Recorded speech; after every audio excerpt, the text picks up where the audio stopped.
آغاز میں ذکر وزیر اعظم شہباز شریف کا، جنہوں نے سویڈن میں قرآن کریم کی بے حرمتی کے واقعے کی شدید الفاظ میں مذمت کی ہے۔ OIC کے پلیٹ فارم سے اس شیطانیت کے تدارک کی مشترکہ حکمت عملی بنانے کا اعلان بھی کیا ہے۔ وزیر اعظم شہباز شریف نے کہا ہے کہ تورات، انجیل اور قرآن کریم کی بے حرمتی کی اجازت دینے کے فیصلے کو تبدیل کرنے کی مہم چلائیں گے۔ مقدس کتابوں، ہستیوں اور شعائر کی بے حرمتی اظہار کی نہیں، دنیا کو مستقل آزاد دینے کی آزادی ہے۔ انہوں نے کہا کہ واقعات کا تسلسل اور تربیت ثبوت ہے کہ یہ اظہار کا نہیں بلکہ سیاسی اور شیطانی ایجنڈے کا حصہ ہے۔ پورے عالم اسلام اور مسیحی دنیا کو مل کر اس سازش کو روکنا ہوگا۔ شہباز شریف نے کہا کہ شیطان کے پیروکار اس کتاب کی بے حرمتی کر رہے ہیں جس نے انسانوں کو عزت دی، حقوق اور رہنمائی دی۔ تورات اور انجیل کی بے حرمتی کی اجازت دینے کے فیصلے سے بے حرمتی کرنے والوں کی حوصلہ افزائی ہوئی۔ یہ نفرت کا فروغ ہے جس کی عالمی قانون اجازت نہیں دیتا۔ انہوں نے کہا کہ مذہبی جذبات بھڑکانے، اشتعال انگیزی، دہشت گردی اور تشدد پر اکسانے کے یہ رویے دنیا کے امن کے لیے مہلک ہیں۔ یہ رویے قانونی اور اخلاقی دونوں لحاظ سے ہی شدید قابل نفرت اور قابل مذمت ہیں۔ IT ایکسپرٹ فاطمہ اسد کہتی ہیں کہ IT کے حوالے سے منعقدہ سیمینار انتہائی اہمیت کا حامل ہے۔ نوجوانوں کا رجحان IT کی جانب مبذول کرانے کے لیے یہ اہم ہے۔ دنیا نیوز سے گفتگو کرتے ہوئے انہوں نے کہا کہ سیمینار میں اس بات پر بھی غور کیا گیا کہ کس طرح ملک کو گلوبل پلیئر کے طور پر پوزیشن کیا جا سکتا ہے۔ یہ جو انیشیٹو ہوا ہے آج کا جو سیمینار ہے driven by the ministry of ICT and federal minister صاحب نے جو دیا ہے to further tech destination Pakistan, یہ آئی بلیو بہت کریٹیکل ہے اور بہت امپورٹنٹ ہے گیون کہ ٹیکنالوجی اسپیس میں گلوبل مارکیٹ میں کتنا پوٹینشیل ہے اور کتنی اپرچونٹی ہے فار گروتھ۔ تو دس سیمینار واز ویری امپورٹنٹ کہ ہم سب اسٹیک ہولڈرز کو ایک پلیٹ فارم پہ لا کے اور ڈسکشن کریں کہ کیسے ہم پاکستان کو پوزیشن کر سکتے ہیں as a truly global player. And it is critical کہ ہم یہ اپرچونٹیز اور یہ جو ونڈو ہے ہمارے لیے اس وقت، اسپیشلی جو ہماری ہیومن کیپٹل ہے، نیکسٹ جنریشن ہے، specially the women talent that we have available over here, تو یہ جو فیسیلیٹیشن ہو رہی ہے اور انیبلمنٹ ہو رہی ہے، it is towards having a more cooperative and collaborative representation from all stakeholders to drive Pakistan onto the global platform. وزیر خارجہ بلاول بھٹو زرداری کہتے ہیں کہ یوکرین کے ساتھ دو طرفہ تعلقات بڑھانے کے خواہاں ہیں۔ روس یوکرین جنگ میں انسانی جانوں کی زیاں پر افسوس ہے۔ جنگ کی بجائے مذاکرات سے مسئلہ حل کیا جائے۔ پاکستان خطے میں امن کا خواہاں ہے۔ مزید کہا پاکستان اور یوکرین کے درمیان اچھے تعلقات ہیں۔ مستقبل میں دو طرفہ تجارت اور تعلقات میں مزید وسعت دینا چاہتے ہیں۔ وہ اسلام آباد میں یوکرین کے وزیر خارجہ کے ہمراہ مشترکہ نیوز کانفرنس کر رہے تھے۔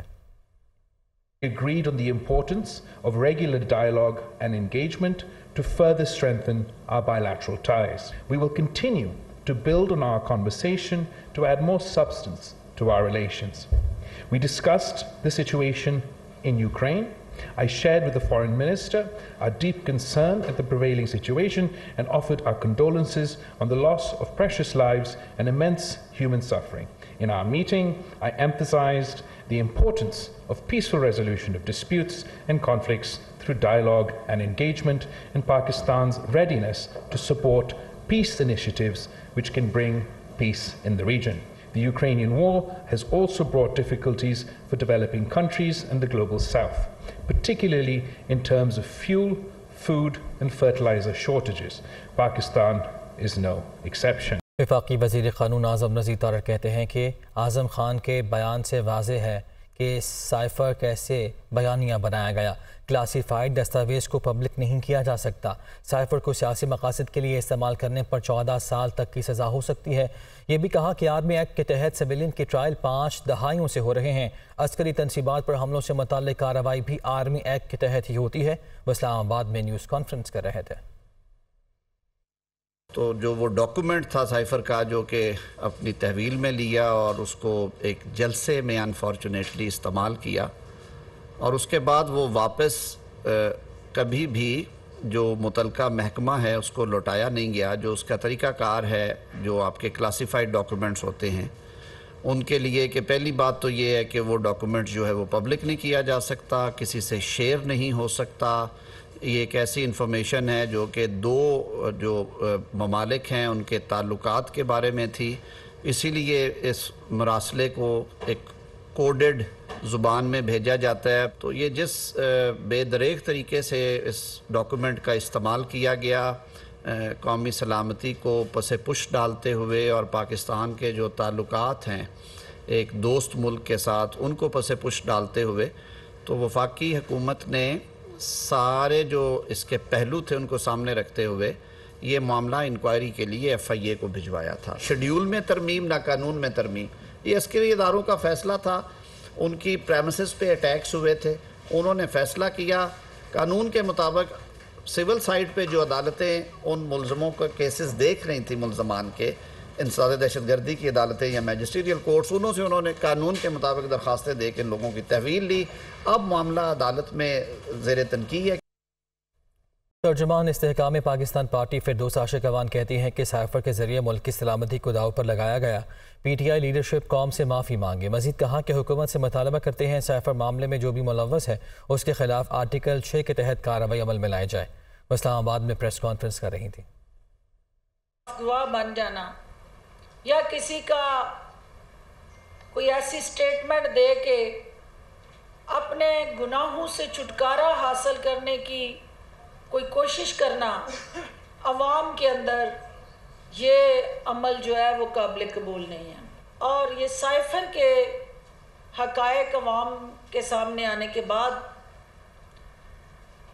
IPP کی لیڈرشپ اور تمام IPP کا جو as a political force plate form ہے وہ حکومت وقت سے یہ مطالبہ کرتا ہے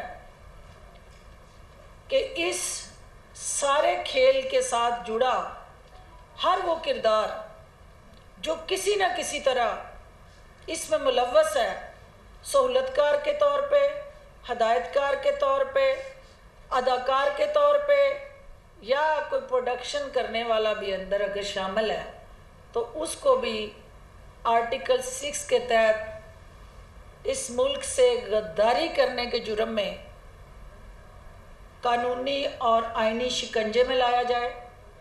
گزشتہ کئی روز سے کراچی کا موسم مبر آلود ہے. مانسون ہواؤں کے زیر اثر کراچی اور اس کے مضافات میں بھی آندھی اور گرج چمک کے ساتھ وقفے سے بارش کی پیشگوئی کی جا رہی ہے. اس سسٹم کے اثرات کیا ہوں گے جانتے ہیں کراچی سے رتابہ عروس کی رپورٹ میں. مشرقی سندھ سے داخل ہونے والی مونسون ہواؤں کا سلسلہ سندھ پر اثر انداز. اس سلسلے کے زیر اثر کراچی کے مضافاتی علاقوں میں تیز بارش ہوئی، جبکہ شہر کے مختلف مقامات شارع فیصل، کلفٹن، ایم جنا روڈ، کورنگی، DHA اور صدر سمیت کہیں ہلکی بارش تو کہیں بوندا باندی ہوئی، جس کے بعد شہر قائد کا موسم خوشگوار ہو گیا. محکمہ موسمیات کے مطابق کراچی ڈویژن میں 24 جولائی تک وقفے سے آندھی اور گرج چمک کے ساتھ بارش کا امکان ہے. مونسون ہواؤں کے ساتھ چلنے والی تیز ہوائیں اور آندھی کمزور املاک کو نقصان پہنچا سکتی ہیں. اس دوران عوام کو محتاط رہنے کی اور احتیاطی تدابیر اختیار کرنے کی بھی ہدایت کی گئی ہے. اس اسپیل کے بعد جولائی کے آخر میں کراچی میں بارش کا ایک اور اسپیل متوقع ہے. نیوز اسٹوڈیو سب تک کے لیے اتنا ہی. باخبر رہیے اور دیکھتے رہیے دنیا.